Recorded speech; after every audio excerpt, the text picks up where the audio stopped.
Well, good evening, everyone, and welcome to this month's Backyard Forestry.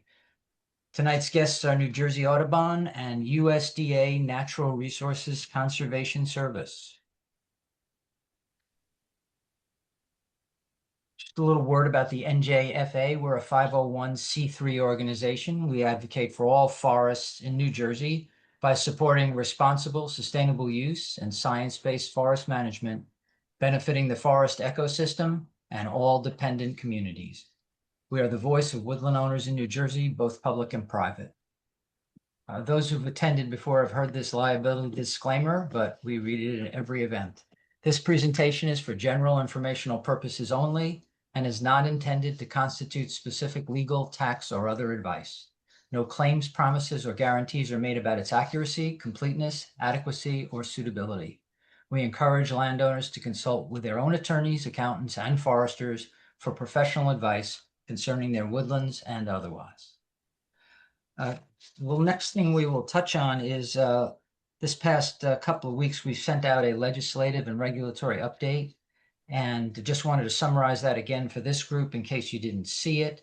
It related to the action taken at the State Farmland Evaluation Committee's annual meeting, where they discussed and determined the minimum revenue required for farmland assessed properties.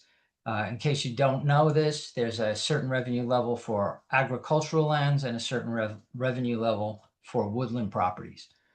The Farmland Evaluation Committee decided to increase the minimum revenue on agricultural lands from $1,000 to $1,900. But they also decided to hold the woodland minimum at $500. We strongly opposed increasing the minimum revenue for woodlands, as it would require cutting more trees, deplete forest resources, be counterintuitive to the forest stewardship program, adversely impact senior forest landowner community members, force properties into development, and increase municipal and school system costs. We also noted that the Farmland Assessment Act has been the most effective forest conservation program in New Jersey, impacting approximately 400,000 acres of woodlands. And we provided our extensively documented white paper on farmland assessment of woodlands in New Jersey. There are still legislative proposals pending, which would increase the minimums, and we have to watch them, and we will continue watching them, and we'll keep you posted on them if any developments occur. We ask that anybody who is interested join the NJFA, support the NJFA, and you can do that at njforestry.org. When you first saw the announcement of this evening's event, we mentioned collaboration, and we wanted to emphasize that, and with our partners here tonight, that it is so critical in today's world to collaborate, that you cannot go it alone to try to monitor everything that's going on and respond to everything that's going on and submit comments. And so you need to work as a group when you can. We're a little bit novel in our approach at the NJFA because many organizations only talk to like-minded organizations, whereas we talk to like-minded and not so like-minded organizations when the time is right. Because what we've found is that we may be diametrically opposed with some organizations on certain issues, but on other issues, we're completely aligned. So I'm not afraid to pick up the phone and call their directors and say, this is what's going on. Can we get on, can we get on it together? And we do. So tonight's presenters happen to be very strong partners of the forest community and the forestry community and the agricultural community. So I encourage you to visit their websites and learn about the programs that they provide. Let's talk a little bit about New Jersey Audubon.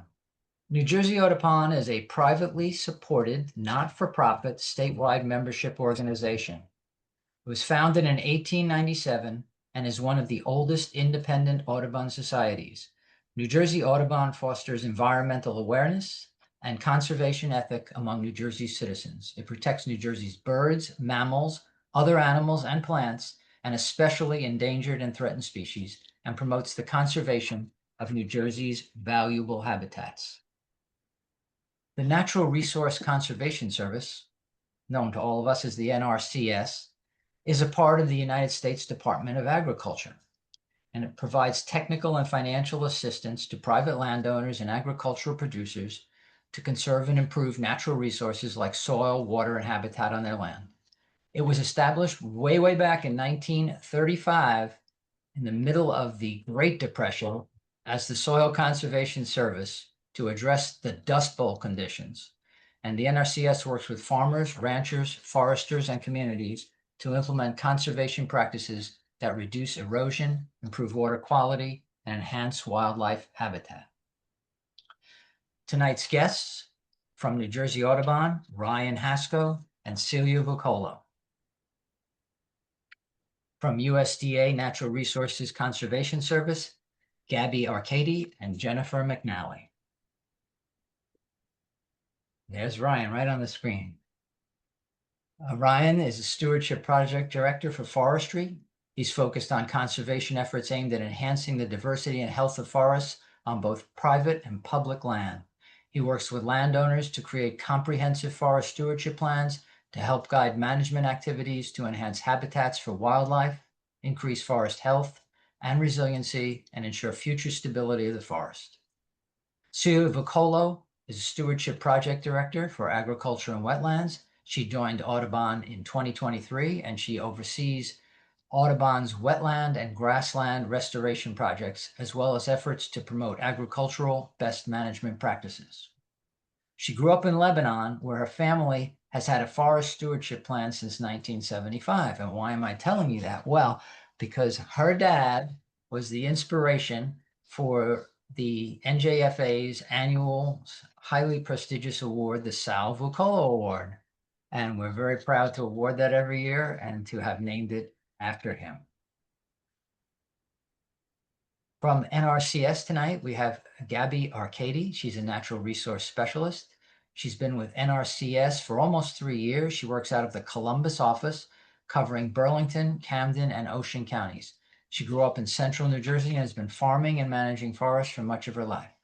Jennifer McNally is also a natural resource specialist, and she's been with NRCS for 4 years.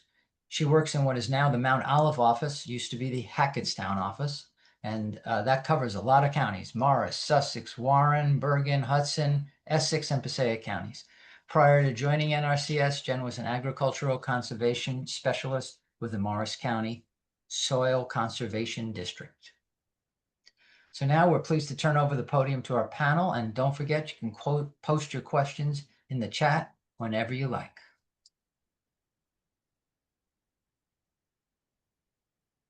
Okay, who's going first? Ryan? Celia?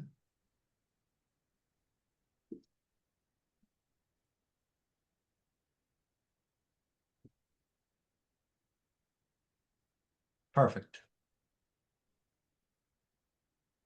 Okay. Thank you, Rich, for that introduction. Celia and I are really happy that we're able to present to everyone tonight. We've been partnering on lots of different projects with lots of different organizations and agencies, and New Jersey Forestry Association has definitely been a strong supporter of the work we do as much as we support what they're doing.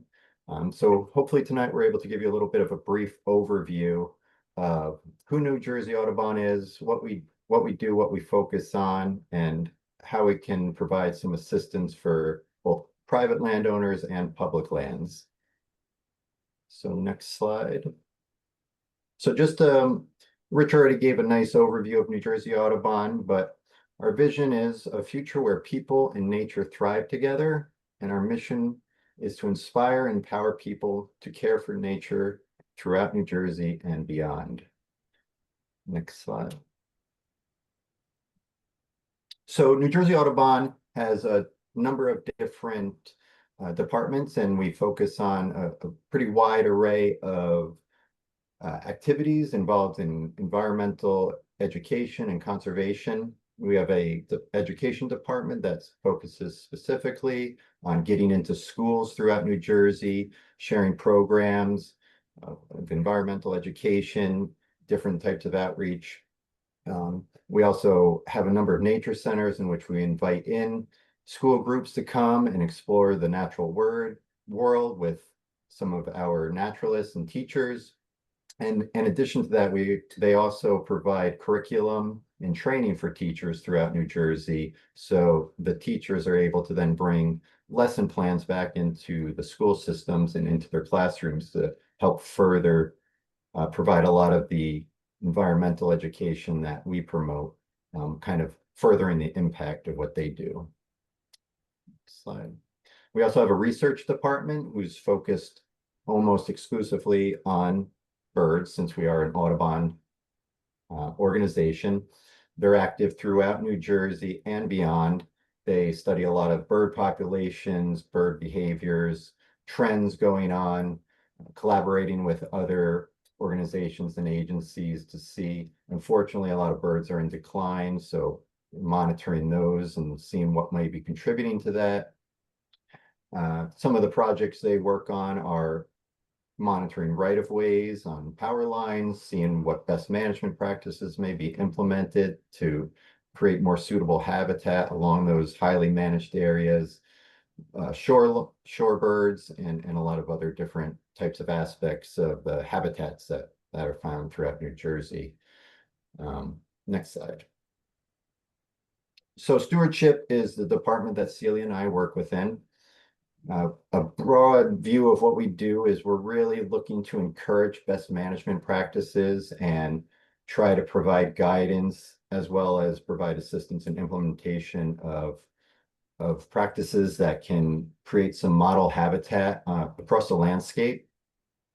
A lot of what we focus on is more landscape level or more regional efforts, trying to get large properties to do more on-the-ground work that can enhance existing habitat or degraded habitat, giving it some ecological uplift. And we primarily focus on the bird aspect of habitat management, but it really kind of expands beyond that to almost all wildlife, both flora and fauna. Not only do we promote the on-the-ground work, but we're also involved with a lot of policy at the government level, trying to promote sustainable practices or programs that can help assist landowners, and really trying to do our best to highlight how important it is for regional management in the state of New Jersey. Slide, please. So in addition to our departments and the work we do, we also have our own properties that we manage. This is a picture of our Waddle Stewardship Center, the office in which the department is based out of. We have an additional office down south. This is located on a 52-acre farm in Port Murray in Warren County. It's a multi-use property, has active agriculture happening, has woodlots, grasslands, scrub, shrub, kind of a variety of different habitat types that we can use to start to model some of the practices that we promote. In addition, next slide, we have about 5 staffed sanctuaries with nature centers and facilities. Primarily, they're located kind of in the northern section of the state and then the southern section of the state. On top, those are represented by the house icons on this map. In addition, we also hold a number of lands that are most of them are publicly accessible. They're green acres. A lot of them have trails and kiosks with information about the properties. A few of them are not quite publicly accessible. There's an outlier on the edge of New Jersey in the south there. That's actually an island, so not many people probably are able to access that. But we do have properties throughout the state. We manage a lot of them. Again, trying to implement some of the best management practices that we promote. Next slide. Okay, thanks for that overview, Ryan. I'm now gonna segue into talking about our private lands work, but I want to first provide an overview of why we support private landowners. And before I get into the points that I've got up here on the screen, I want to call attention to the fact that 40% of New Jersey is forested, and half of that forested land is in the hands of private landowners. So if New Jersey Audubon is going to have a positive impact on forest-associated wildlife and the ecosystem services that we derive from forest land, we need to work with and support private landowners. As Ryan mentioned, Audubon is first and foremost a wildlife conservation organization, and as such, our stewardship department has focused our efforts on restoring habitat that supports rare and declining wildlife species because they need the most help. The majority of these at-risk species in our state rely on young forest and early successional habitat. However, we also believe in supporting ecosystems and the services that they provide us, for example, clean air and water, healthy soil, climate resiliency as well. We also work to promote thoughtful forest management and regenerative agricultural practices. And this is important because, we're hoping that this will help cultivate, a conservation ethos in the community where, caring for the land becomes more commonplace. Well, sorry about that. So how do we accomplish these tasks? Well, one of our principal activities is providing technical assistance to landowners. So this means giving advice or recommendations on how landowners can accomplish their wildlife conservation goals through stewardship activities. So, for example, this could be providing, let's say, step-by-step instruction for how to tackle an invasive species issue on your property. However, providing advice is often not enough, and landowners need financial support to do the work, and many times they actually need someone to physically help them on the ground as well. And that's why we work closely with NRCS as well as US Fish and Wildlife, because they can offer funding support as well as even on the ground support, like in the case of US Fish and Wildlife. I do want to mention that, Audubon stewardship staff does hands-on restoration work too, but that work is often a bit selective due to staff capacity and tends to be reliant on grant funding, or we have fee-for-service scenarios where the landowner can pay us for our services. As Ryan mentioned, so I work in the stewardship department. I'm more on the agricultural and wetlands side of things. So I oversee a lot of projects relating to agriculture and wetlands.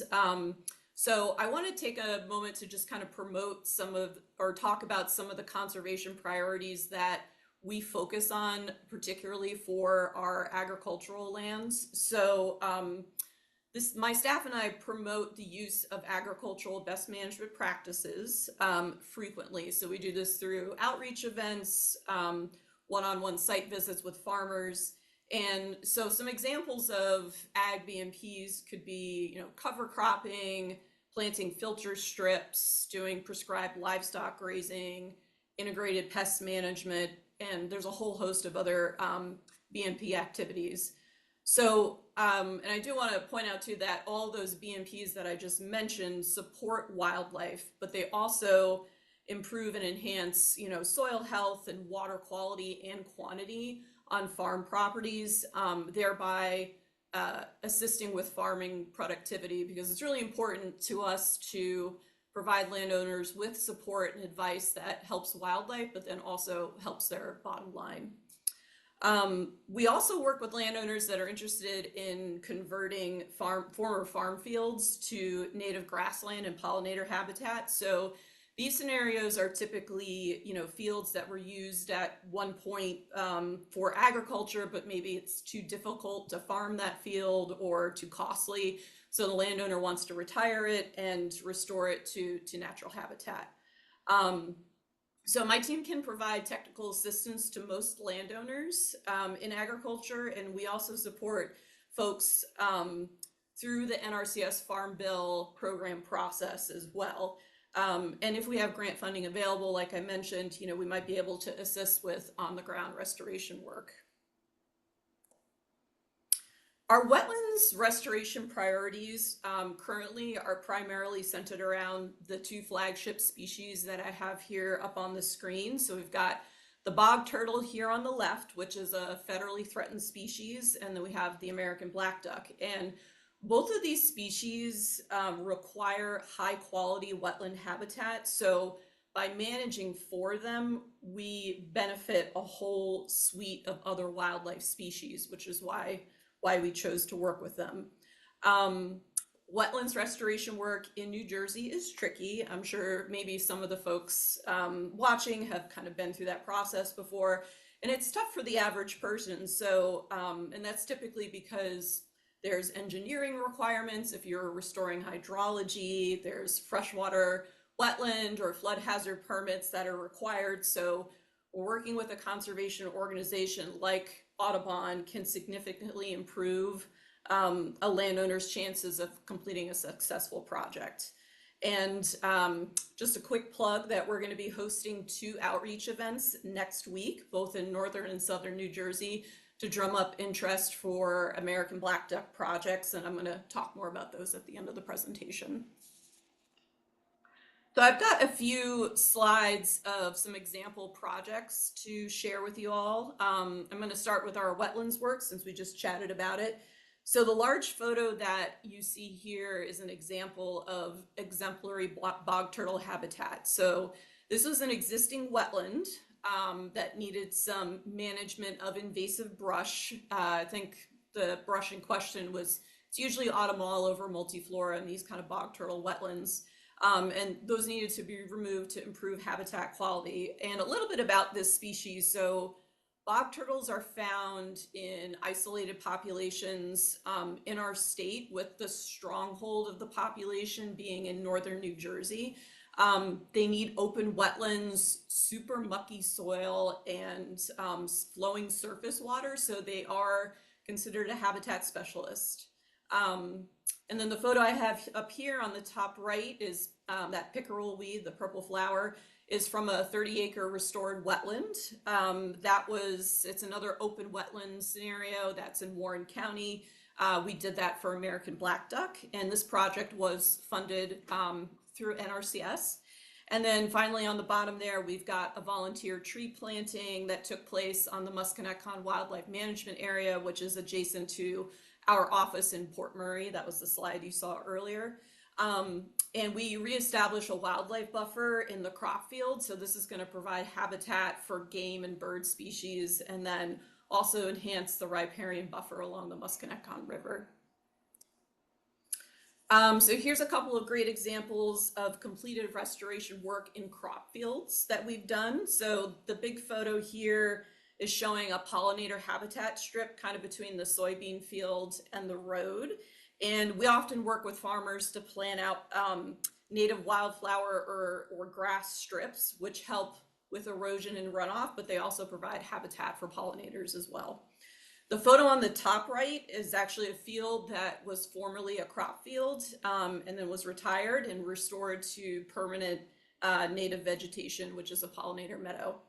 And then the one on the bottom shows a cover crop field actually in South Jersey. And in case you aren't aware or familiar, cover crops are typically annual plants that provide some sort of soil health benefit, and farmers will kind of plant them in between production of cash crops.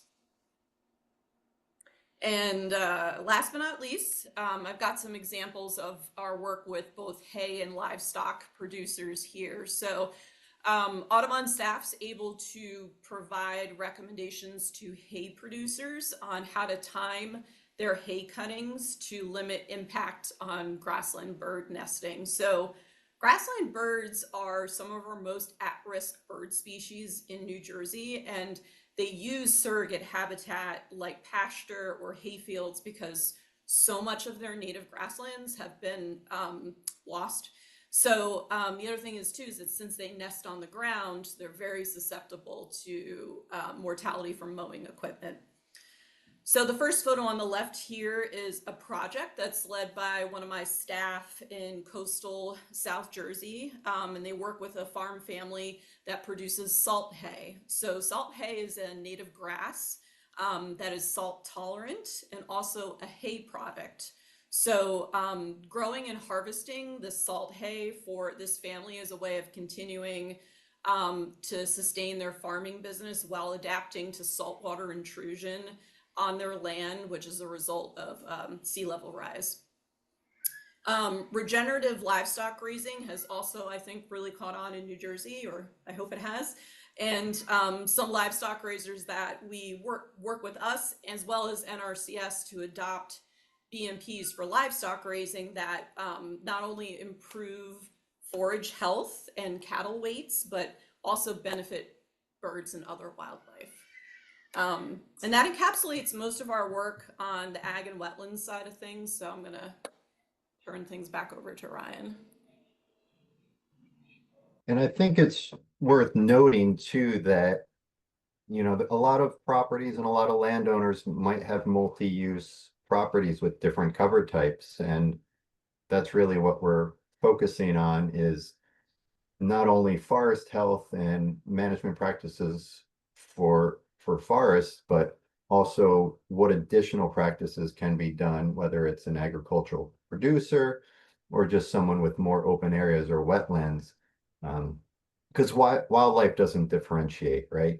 Many species utilize different types of cover type and systems. So we really try to promote this holistic look at the properties and the landscape, because it is definitely all connected. So my focus in the work I do at Audubon is primarily on forest management and promoting forest practices for properties to either enhance existing forests or create habitat that is underrepresented across the state. As Celia mentioned, a lot of the work we do does tend to have a focal species. Like here on the left is the golden-winged warbler, which is tied to early successional or early cereal stage forests. Something that's in decline because since it's an early forest and it's a young forest, eventually those forests grow up, but they're lacking the disturbance or management that can perpetuate some of those systems across the state. A lot of the species we focus on are, as Celia mentioned, threatened and endangered, or just species of concern. I've already talked about kind of the landscape level view on management. And then in addition, some properties that we assist are just looking to find out what they can do and what type of planning they can do, an assessment of their forests, what type of habitat or projects might be feasible. And those are all some of the basic high-level approaches we can take with any given public or private landowner. Next slide. So this is a picture of early successional or young forest habitat. This is a picture of Sparta Mountain Wildlife Management Area. This was taken quite a few years ago, but a good representation of a project we could be engaged in. So golden-winged warblers and a number of associate species require this early successional habitat, which, as I kind of described, contains a lot of young trees, herbaceous growth, grasses and sedges and shrubs, which supports more of these ground nesting birds. If this was an intact, completely mature forest with closed canopy and mature trees, it wouldn't be providing this type of habitat. So this is something we've been doing now for many years. I think we began in 2012. These practices in particular, it varies on how we work on them, but we do engage in some timber harvest to remove the overstory down to the desirable level, which is typically around 10 to 20% canopy cover. You can see in this picture, there's a couple of mature trees scattered throughout the cut area, and those are the retention trees that provide seed for the reestablishment of some of the areas. So this is really critical habitat across the state, both in North Jersey and South Jersey. And we know from research not only done in New Jersey, but across the Northeast, this is a declining habitat type. And again, the bird species that are associated with this, they've been showing a drastic decline also. So some success on these projects. We do have biologists that we work with in other organizations and agencies that have been able to document over the years the positive responses that these cuts are they're witnessing there as far as bird responses. So a number of species of concern or even threatened or endangered species that are showing up in these cuts, and they're utilizing it for foraging, nesting opportunities. And what's pretty cool also is even within the mature forest where there are certain species that we consider interior dwelling species in the forest, they come into these habitat types also, just for foraging, just because there's such an abundance of insects and caterpillars that they can feed on. So really something that's critical, something that we really promote in a lot of different areas where we can. And we've been successful on doing these projects in both on private and public lands now. Next slide, please. So another practice we promote and try to help get more on the landscape is prescribed fire or prescribed burning, something that is probably more associated and commonplace down in the Pine Barrens in central and southern New Jersey. There's a much richer fire history in that region. But up in North Jersey, there's certainly records and research that shows even our hardwood forests up north experience some frequency of natural fires coming through. And we've done a really good job of fire suppression in the state. And what that causes is a transition in the composition of our forest and the type of species that are remaining in those areas. And of course, that has an impact on which kind of wildlife is able to be sustained by those habitats. So this is something that isn't that commonplace in New Jersey. I think there's a lot of challenges and restrictions to get prescribed fire on the ground. It is very much feasible. There's a lot of mechanisms in place that can help facilitate it. It's just restricted by a burn window that's typically during the dormant season, in the year. And then, of course, there's impacts or restrictions with weather, temperature, wind, speeds, all sorts of things. And of course, the availability of the New Jersey Forest Fire Service, which typically conducts a majority of these burns, I would say. But still a really great management tool that we like to have at our disposal. And it really can have a positive impact on forest composition, thinning out areas, reducing fuel loads, which if done correctly with some other maybe mechanical treatments, can really theoretically help reduce the risk of wildfire, which is something that we've been seeing a lot more of. And as far as bird species, although northern or bobwhite quail are unfortunately extirpated from the state, they are known as the firebird because natural wildfires sustained a certain type of composition across the landscape in form of vegetative structure that meets their requirements. So just another way to show that active management can benefit a real suite of wildlife species. Next slide, please. So a pretty cool project that we've been fortunate to work on in a few select areas in the state is the restoration of Atlantic white cedar swamps and stands in the state. It's already a pretty rare forest type across the Northeast. It's been in decline for a while now in New Jersey. The historical estimates were that white cedar swamps were about 125,000 acres in New Jersey, and now we're down to about a fifth of that. And there's a number of reasons for the decline: saltwater intrusion from more frequent intense storms causing storm surges, lack of management, and some other reasons. But we've been able to do some on the ground work to promote this specific forest type, which really requires going in and doing some heavy manipulation of the understory or other trees that are establishing. Red maple in particular is something that could over time overtake a an unmanaged Atlantic white cedar stand, and eventually it would transition into a hardwood stand, and you would lose the associated wildlife species that utilize Atlantic white cedar swamps. So that's something that is pretty cool that we've been able to work on, but unfortunately, like I said, pretty rare. Next slide. So in addition to some of the more species specific projects that we work on and focus on, we definitely do engage in other forest management, or what I would consider more just general forest management. And that's the treatment of invasive plant species, trying to deal with overabundance of deers and creative solutions to maybe get natural regeneration occurring in a forested area.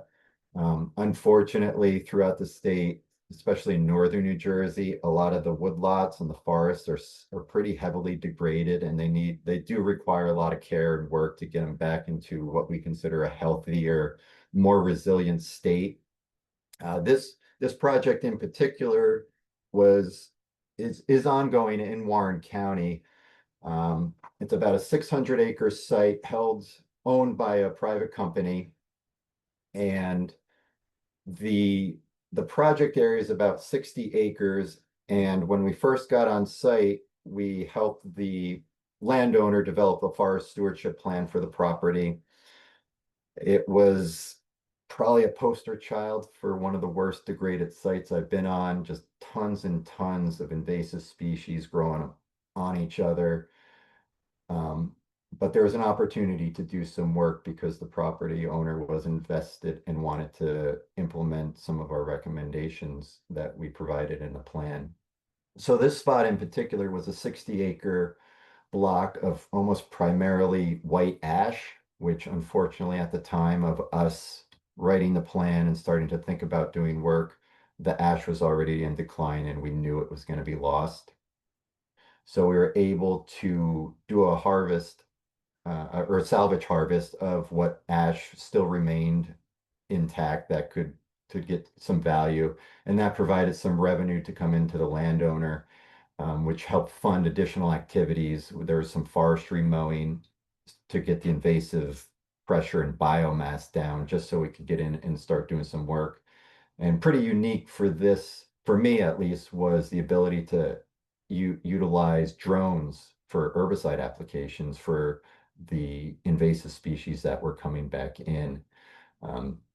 So after quite a few years of work and getting the invasive species under control, they're now at a point where they're engaged in reforestation efforts, and that they've already planted tens of thousands of trees. You can see here they have individual tree tubes for protection from deer. That's a mix of different hardwoods and even some softwoods. So it was once what I considered a highly degraded forest. It was pretty homogeneous in the overstory, being ash, a little bit of cedar, and a lot of invasive species.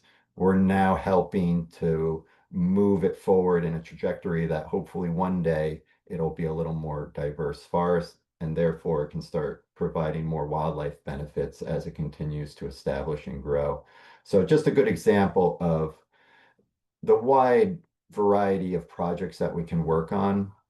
And in my view, and in the view of our organization, any thoughtful forest management or land management or implementation of best management practices, whether it's grasslands, agriculture, forest lands, if done correctly, it really can benefit a wide range of wildlife species. And that's really just what we try to promote across the board wherever we can. Next slide. So Celia already mentioned some of this. Of course, we talk about restoration work. There's a dollar sign attached to it. A lot of the work can be labor intensive, requires a lot of resources, requires some investment, some money, and that's really a challenge that we've identified in our organization. Have tried to find creative ways to help assist both private and public lands to start moving forward with active management. And Rich had mentioned at the beginning of the meeting the need for partnership and collaboration. So it hasn't been lost on us as we've engaged in a lot of these projects that money's needed. And we've been fortunate enough to be the recipients of some pretty large grants through National Fish and Wildlife Federation, the U.S. Forest Service, DEP, and a number of others that have allowed us to get out and on the ground and offer technical assistance to landowners, guidance and planning, and even in a number of cases, actual implementation. Either it's our staff and partners getting out to do the work, or even trying to kind of subsidize some of the costs associated with getting a contractor in to either do some forestry mowing, herbicide applications, whatever it might be. And in addition, we of course receive private donations. We are a nonprofit organization. We do some contracted work, and NRCS is here to talk a little bit more about some of the cost share programs, but we rely on them heavily also. I think they have some wonderful programs that we utilize for our own properties, or we've been able to match up to other landowners who are interested and need the assistance and help guide them to some of their services. So really a piecemeal approach, but once recognized and put together, it actually can have some pretty wide ranging impacts on the land. So that's been our approach for quite a while now. Slide. Great, thanks, Ryan.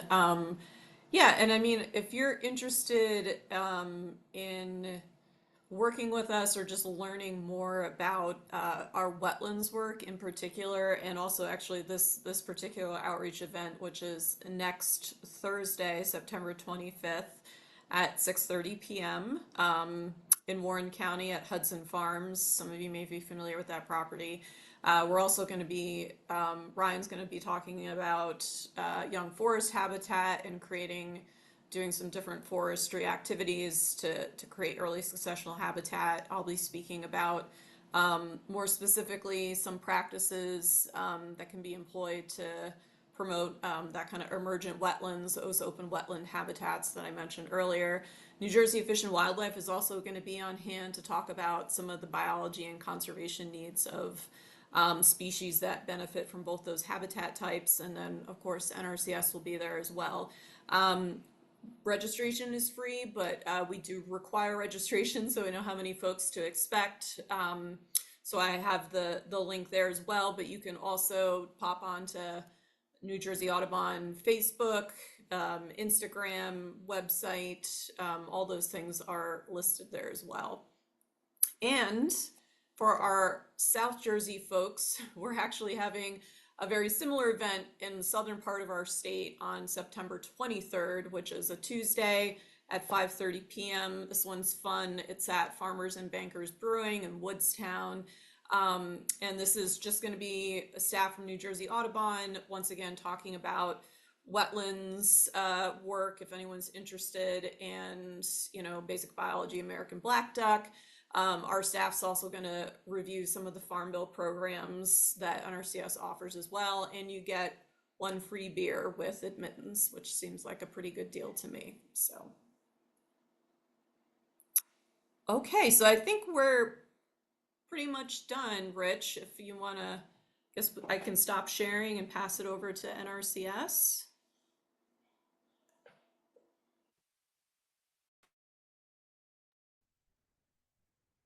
Okay, so Jen, Gabi, you're on.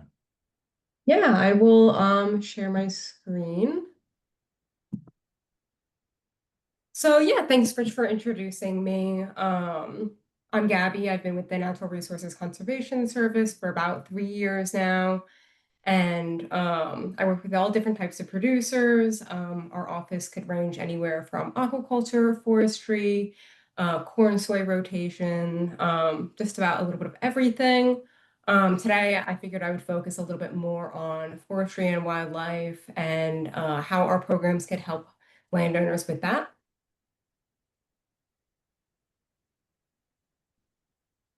So first, I'm just going to do a little bit of an overview of who we are, our history, and then I'll go through and I'll talk about different ways that we could help producers and loan owners.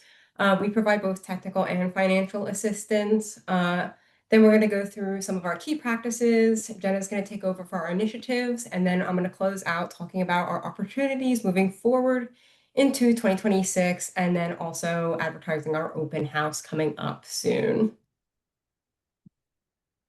So a little bit of history that I know was covered. NRCS did result from troubled times during the Dust Bowl in the 1930s. We were originally called SCS, and that stands for the Soil Conservation Service. And even then, we worked with private landowners to protect natural resources on their property. At that point, we were not providing any sort of financial service. It was just technical service, which is where we really pride ourselves. And so we continue to do that. But then with the beginning of the Farm Bill, we were able to start offering financial service to our customers as well. Something important about us as well is that we are entirely voluntary. There is no regulations that we are, DEP regulations go with them. We are a non-regulatory agency, and we only come out if you guys invite us out to your property. And all of our programs, if you wanted to cancel or defer an application at any time, there's really no strings attached in that sense either. So talking a little bit about the technical services that we provide, we have a variety of staff that work with us. We have soil scientists, we have biologists, we have engineers who work with us. We have a partner pollinator biologist. Then we also have staff who specialize in wetlands, forestry. We have an agronomist who works with us who does grazing and organic farming.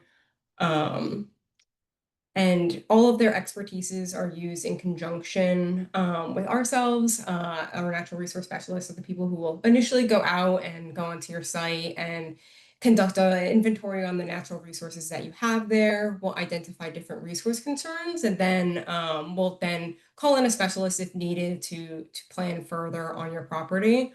And we offer all sorts of technical assistance. So something that I always like to mention is we have like a PXRF gun, we call it, which is able to scan the soil for different contaminants that are in there. And so, for example, I had a property who had a large tire burn on it about 50 years ago, and there's been no trees growing, no vegetation at all growing in that spot. And we were actually able to use that PXRF gun to look for contaminants that were in the soil that might be contributing to that lack of growth. And so that's another way that we could show this interdisciplinary approach to forestry and bringing in soils into that, and looking into testing as well. And then we could also bring in a biologist and see if there's any way that we could work on that property. So now going a little bit into our program specifically. Our programs are a cost share agreement. There are regionally set rates that we cost share based off of. And so being in the Northeast, things tend to be a little bit more expensive. We aim to cover between 75 and 90% of costs. And so again, that is set regionally. And so we don't have necessarily control over what our payment rates are. But if you submit receipts to us, we try to update that as much as we can. So starting to go through with our EQIP program, that's our Environmental Quality Incentives Program. That's the one that provides most of our financial and technical assistance for different conservation practices on everyone's working lands. We try to call this kind of the fix-it program is one way I would describe it. This is the one where we're really looking at the different resource concerns that you have on your property and then picking practices that can help solve them. An example with this program is helping to cost share for a forest management plan. Could be also a woodland management plan or forest stewardship. Those would be written by an approved TSP by us, which is a technical service provider. This is a person that's approved both by the state for forestry and then is vetted by NRCS. And so that's the first step for all of our forestry contracts that we work with, but to have that forest management plan. If the site is really small, there's some other options that we could follow that we could still help with. But much of our sites end up going through that first. And then depending on what recommendations your forester might make, we can add those and apply for funding for that. And we'll see what we could go from there. It could be site prep, prescribed burning, thinning, invasive control, or wildlife habitat plantings are just some examples of the practices that we have in that program. Another program that we have is our CSP program. That's our Conservation Stewardship Program. This is a 5-year stewardship contract, and that one likes to reward producers for having advanced conservation on their property already. So after someone fixes their resource concerns with our EQIP program, a lot of times I'll like to push them towards the CSP program because this one has a base payment that gives credit for the conservation that was already done on the property. And then we choose certain enhancements to then improve upon them.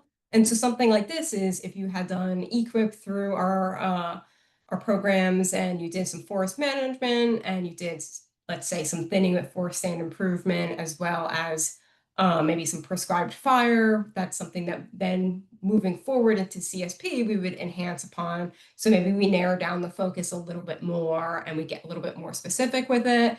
And maybe it might be for a specific species or a different piece of criteria. For example, for wildlife habitat planting, there's specific monarch scenarios there that we would be able to look for those species for. Another program that we have is our Agricultural Conservation Easement Program. That is also our Wetland Reserve Easement Program, ASEP or WRE we call it.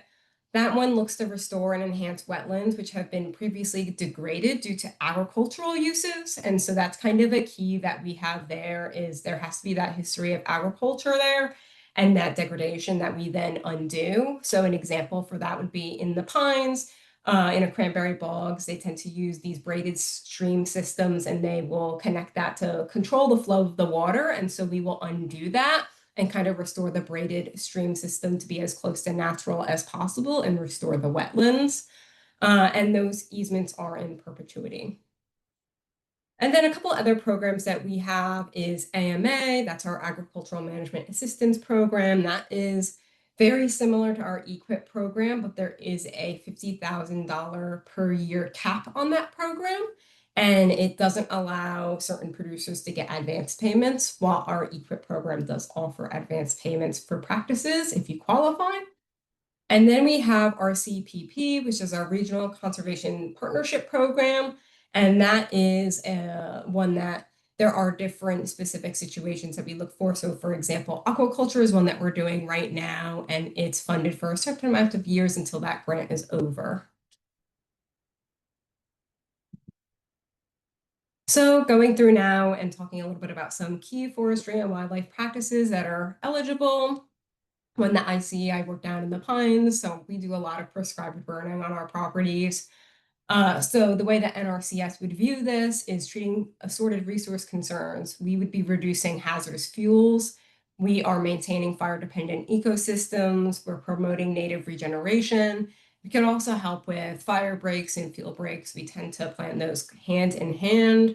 Another one would be forest stand improvement, also known as thinning. Again, NRCS is doing that as enhancing growth. It's improving wildlife structure, reducing wildfire risk as well, especially removing some of those ladder fuels. That's something that I see a lot of.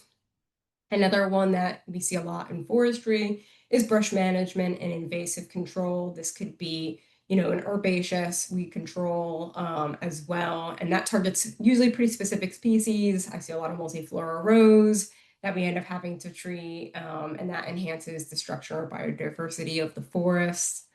Another one that I do a lot of is different wildlife habitat managements. And so we have a couple different options for that. It could be like a warm season grass planting. It could be next boxes for specific species, brush piles, early successional habitat development for quail or another species of your interest. And we can also help pay for management practices such as delayed mowing. Moving forward, we have our riparian forest buffers and wetland restoration practices. This protects water quality and amphibian habitat. There are so many different practice standards. I could go through them for forever. I think at this point, we roughly have 170 different standards. And so talking to your conservation planner and having them out on your property and showing them all of your property and going through all of your interests and all of your concerns, and just putting that out there for them. It's our job to go through and select what practices we think would be best fitted for your site. And so I know it could be a little overwhelming at first, but if you just have us out onto your site, you invite us out, we'll go through and we could look to see what we think is necessary. And now going forward to some initiatives, Jenna's going to go through them, but we have our tree mortality initiative, agroforestry opportunities, wildfire mitigation, and our working lands for wildlife. Okay, hey everyone. Sorry, I'm a little hoarse, so if my voice cuts out, I'll have Gabby take over. But first, we're going to talk about the tree mortality program, our initiative. So the tree mortality initiative is focused on helping farmers remove dead and dying trees from their property. Most of you are familiar with the ash tree and the emerald ash borer. So a lot of our program has been focused on removing those trees.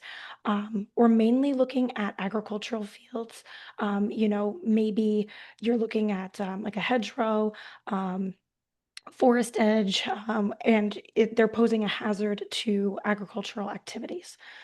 So an important caveat to this program is that you are required to replant the trees. And I think that's, in the photos I have attached here, the landowner had removed the trees. They haven't replanted the trees in their place yet. But that is just another important caveat to the program. Next slide, please. All right, so for wildfire mitigation, we have our Joint Chiefs Initiative. So the main requirement to be eligible for this project is that you must have a forest and be in the Pine Barrens. So it's kind of like overarching, very general. If you have a forest stewardship plan and you want to apply, you definitely can see if you're eligible for this area. So the purpose is to assist private landowners in southern New Jersey with concerns with wildfires. The main is, implementing carbon defense activities, improving habitat for threatened and endangered species, and mitigating the effects of the southern pine beetle. Next slide, please. All right, so also in the working lands for wildlife section, we have black duck. I did not mention the bog turtle, but that is another program that we work with. So mainly we're looking for people who have wetlands. We ideally are looking for something that is disturbed by agriculture, but that doesn't mean that you can't still apply. We're looking to restore the hydrology that might be disturbed from past agriculture. If you have a wetland and maybe there's not a lot of native plants growing, we could do a seeding to introduce those native plants back into the habitat that would benefit the black duck. Another important thing would be a tree planting with trees that have mass producing nuts and things. Another caveat to this program is that sometimes black duck habitat requires structures such as water control structures, and they do require some maintenance. So that's always something to think about. But when you apply to our programs, we have engineering and things like that on staff that will take a look at that and see what the project might require. And then one more thing about this is that speaking of our engineers, we have we're not able to provide engineering assistance until 2029. After that, we should be able to help. Otherwise, the engineering will have to be contracted out by the landowner. Next slide, please. Also under the Working Lands for Wildlife is the golden wing warbler. So the golden wing warbler is more of an umbrella species, or as I like to say, our poster child, because not just the golden wing warbler benefits. There are plenty of other bird species that rely on early successional habitat that the golden wing also thrive in. So, we're already seeing like a huge increase immediately after the cut of how many bird species are coming to the area. Another fun thing that I learned from our pollinator specialist at Xerces, New Jersey is home to 350 different species of bees, and a lot of them are forest dwelling bees. There is currently research being done on golden wing habitat and the importance that forest bees have with that habitat as well. So it'll be really interesting to kind of see what comes out of that. So another site eligibility qualification for that, you must be within the conservation boundary that I have pictured up there. You should have like 70% deciduous forest cover. There should be no large development immediately adjacent to your property, just because we want to have more contiguous forest. And on average, we're looking at 15 or more acres of property size. And the reason for this is simply because of the availability of loggers. They don't really come to New Jersey unless they have a larger project to do. So that's just kind of why we're increasing the size of the properties that we would need for the Golden Wing. Next slide, please. All right, so our last species under the working lands for wildlife is the bobwhite quail. As previously mentioned, they are extirpated from New Jersey, but they are another umbrella species. So the bobwhite quail project overlaps a lot with where the Joint Chiefs area is, so you might still qualify for that program.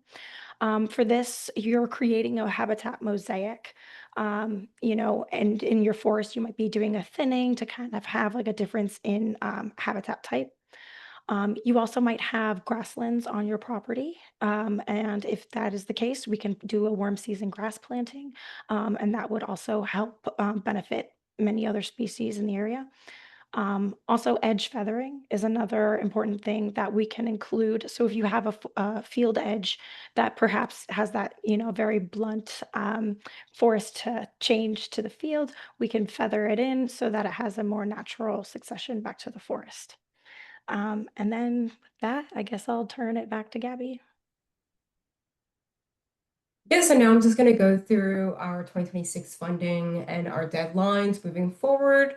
Our fiscal year starts in October for the federal government, and so that means that we are still accepting applications for 2026. Our cutoff for EQIP, AMA, CSP, and WRE this year all fall on the same day, which is really great.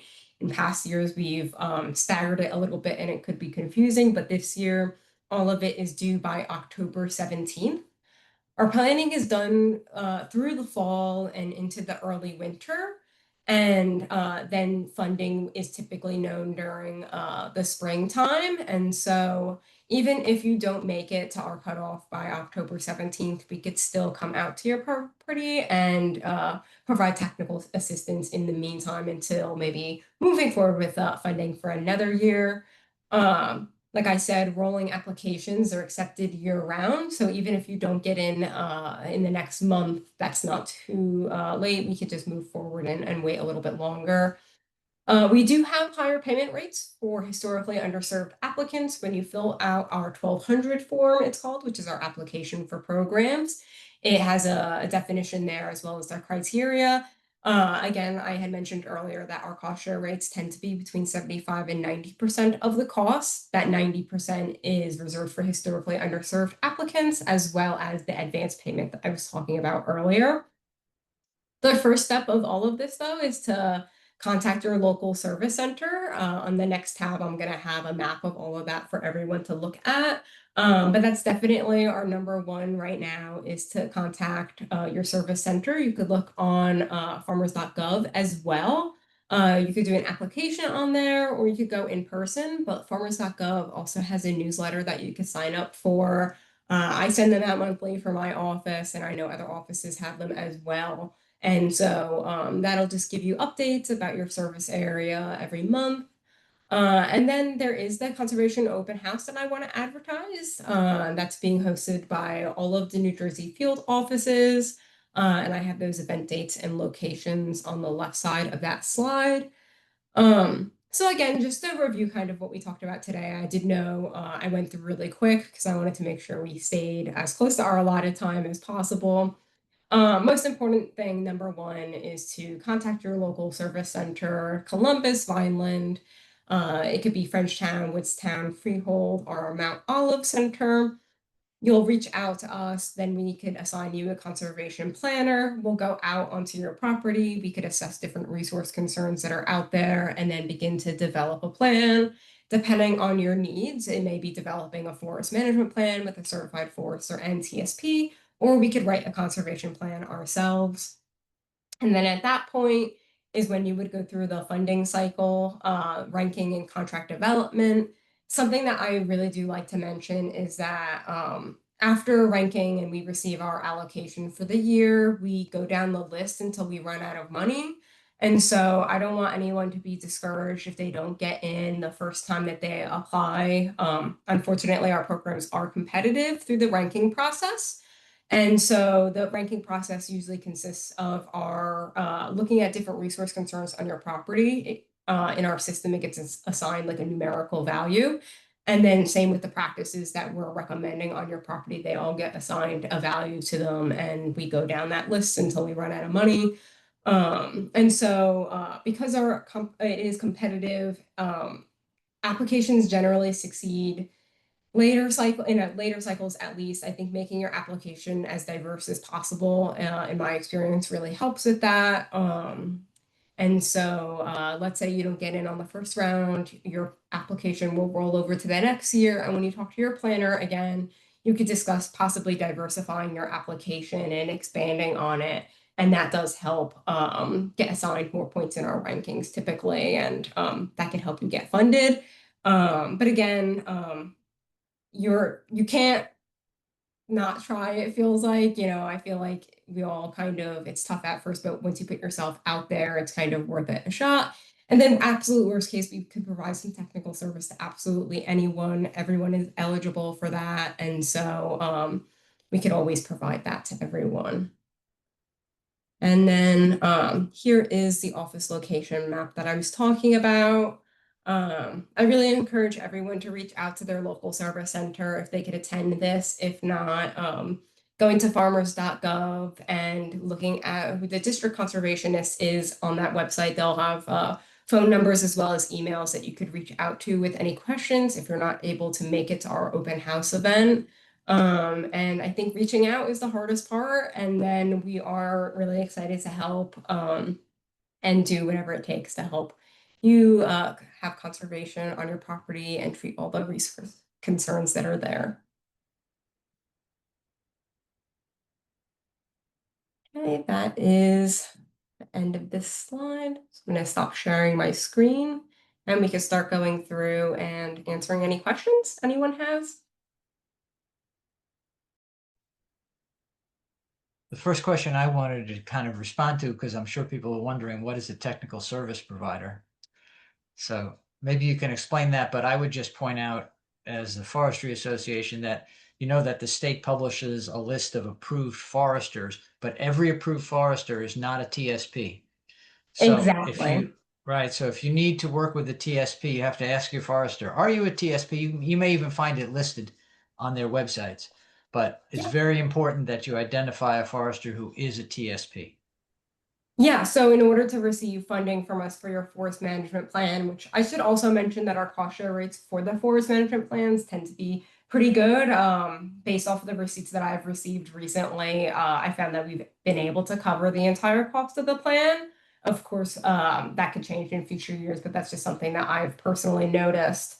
But yeah, making sure that someone is a TSP is very important. So that has them vetted. They're on that list that Rich was mentioning about being in New Jersey. And then we have a website called findatsp.gov.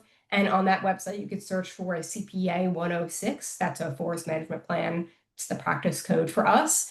And you could search by your county and your state. And by doing that, it'll push all the different people who are TSPs and their contact information. They even have to upload a resume onto there. And so usually you could see that on that as well. And so just making sure that the person you're working with is a TSP is very important. Ryan, there was a follow-up question on that 60-acre project you highlighted. It's in the Q&A. It says, are there 10,000 tubes on that 60-acre project? You said that they had planted 10,000 trees. Probably more than that. Yep. Every tree, there was an outfit that came in from, I want to say Virginia. But they had to bring in a private contractor from out of state to do such a pretty large scale planting. But yeah, every tree got a tube. Excellent. Then I see a golden wing warbler question. Has the golden wing warbler returned to Sparta Mountain? It's still present and showing up. Unfortunately, its numbers are relatively low and have been for a while. So unless we continue doing the work that we're trying to do and do it at a larger scale, it is a little bit of an uphill battle. But I do know that the species counts are crazy high. Oh, absolutely. I think something like 40 species or something versus Yeah, 9. and as Jenna, I think, mentioned, golden wings are the poster child essentially for a suite of songbirds and different bird species. So golden wings are the most restrictive in their needs in terms of what they're looking for in a young forest habitat area. So as long as you're trying to meet their needs, you're most likely going to meet the needs of a lot of other species also. Seems like there's a corollary question that was asked during the registration process, which we talked about earlier when we were in the practice session for this, which is every year I notice many fewer birds in my woodlands, especially this year. What is happening? So I just think that sort of that explains the value of the project you were just discussing, of the Sparta Mountain project, and this need to restore species activity as we're seeing this decline. So if you could possibly talk to that, that would be helpful. Sure. I mean, a lot of those studies and the research that have shown this dramatic decline in species is linked pretty heavily to just the loss of habitat. And not only in development, as New Jersey is a, heavily developed state, it's the quality of the habitat and what type and habitat types that are available. Um, we've done a pretty great job of preserving open space and natural areas, but I would say they could use a lot more thoughtful management across the board. And part of that is identifying areas where we can either enhance habitat, modify habitat to create some of these variations in the landscape, like the young forest, more grasslands, scrub, shrub, and it's really the interconnectedness of it all too. We can't just be kind of scattershot, do one thing here, one thing there. It really needs to be a regional effort, in my opinion, to really try to encourage, as I've been saying kind of the whole night, both public and private lands to start thoughtfully managing in the right direction together and towards a common goal. And that Yeah. will have ideally positive impacts then on the wildlife species that are utilizing these areas. There were a couple of questions also posed on the NRCS side, people apparently who had applied, maybe not gotten accepted. The first question is there a way to check on the status of your application? Yeah, so the best way to check the status of your application would be to reach out to the service center that you work with. We do send out letters in the mail, and you should receive emails from your conservation planner who's assigned to you. At this point, a lot of our applications are in the process of rolling over from 2025 into 2026. So if you haven't received that yet, you'll probably receive it shortly in the mail. With that being said, I encourage you to reach out to your service center and the conservation planner that you worked with. They'll be able to give you some more information or maybe even give you a little bit of a jump start on the next part of your application moving forward to 2026. And like I mentioned earlier, possibly diversifying your application could be a way to help get funded in the future. And so I would reach out to them. Right now, I'm starting to schedule my site visits for 2026. I've been out in the field all day today and all week, and I will be next week as well. So we're starting to get the ball moving on all of that. And so you should be hearing from people shortly, but I do encourage you to reach out as well. And I do also want to mention, I did see in the chat, someone had a question. Does anyone come out to small residential properties? And I wanted to mention that we do not discriminate on size at all. We actually do a lot of urban agriculture as well. And so I've worked on properties as small as 0.1 acres. So we have all sorts of different options for everyone, as small as that or as large as I have clients who own over 2,000 acres of property. So we're really diverse and we could help just about anyone. And I see a question here in the chat about black duck and box turtles, about volume. I guess what are the expectations that one has when one does a black duck restoration project?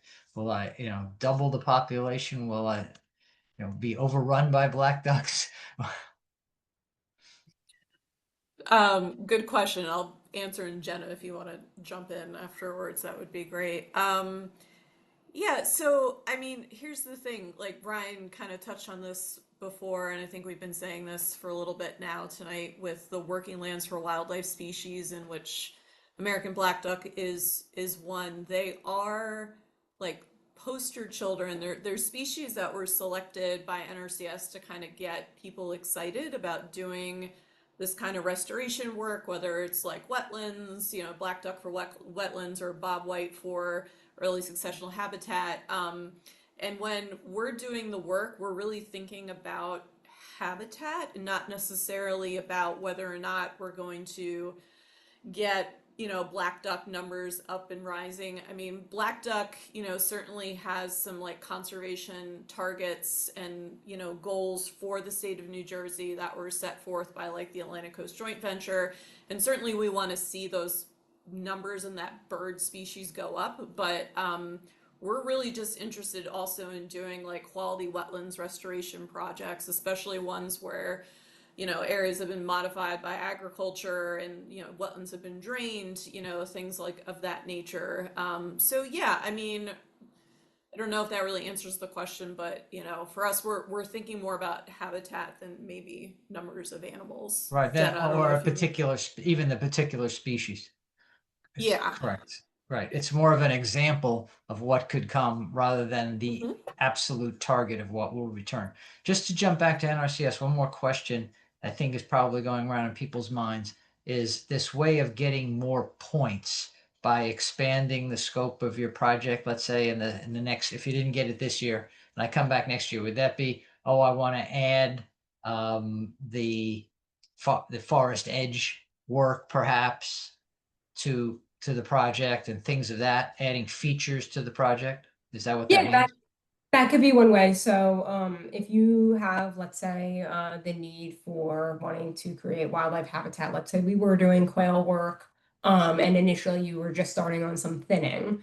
That's not the only thing that you could do for quail habitat. There's a lot more that you can do. So maybe expanding that application to not just do some thinning, but to create some of these, what I like to call habitat islands. And so not only are you having this like open understory that has now native warm season grasses popping up, but you're also maybe doing some replanting of some shrubs, and because the quail really like that scrub shrub habitat. And so maybe you're not just doing thinning, but now we're also doing a warm season grass planting, and we're kind of expanding the scope of this project to treat that resource concern to its completion, right? And so our goal is to create the best habitat possible, but we also understand that not everyone, wants to work for 5 years long on a project, and not everyone has the money to do that all at the same time. And so it's up to the landowner on how much or how little that they want to do or what they want to participate in. And so that would be one option that I would recommend. But the more facets to the project, the higher the point value in essence when the project Yeah. is determined, is measured. Yeah, so to like treat a resource concern like to its completion, I would say would be the best way to get as many points as possible to make sure that you rank a little bit higher. And all of this again is we haven't moved forward into 2026 yet, where this is just us kind of rolling over from 2025. And so we don't have a lot of that information yet for 2026, but just assuming things are similar as have they been in the past, that's what I would be recommending to all my clients personally. And then I'll also post a link in the chat with our service center finder, a link there and the link to our New Jersey website. It'll have more details on that open house event that I mentioned. It'll also have details on our practices and our different initiatives that we were talking about today. So I will post that in the chat now as well. Thanks. And just want to just go over one as a wrap up. The Hudson Farm event, I can't say enough about the beauty of Hudson Farm. So if anybody's at all interested, just having the opportunity to be there is extraordinary. So if you're up north, I encourage you to register for that. I'm not a big beer drinker, but I understand that some people are. So maybe that's a draw for the southern presentation. But Hudson Farm is just a very rare experience, and you can't go wrong going there for an event. And as far as the open houses go, I was in the Hackettstown office. I spent a half a day there last year, and you learn a lot just hanging out in the office. And so I encourage people to go to the open house. Plus, this is a new office in Mount Olive, right? So the roof doesn't leak. It probably has air conditioning and a few other features. And I'm sure it turned out well. And so you probably want to show that off, but it would be a nice thing to get people to come to the various offices, because I'm sure that people will feel much more appreciated when a crowd shows up.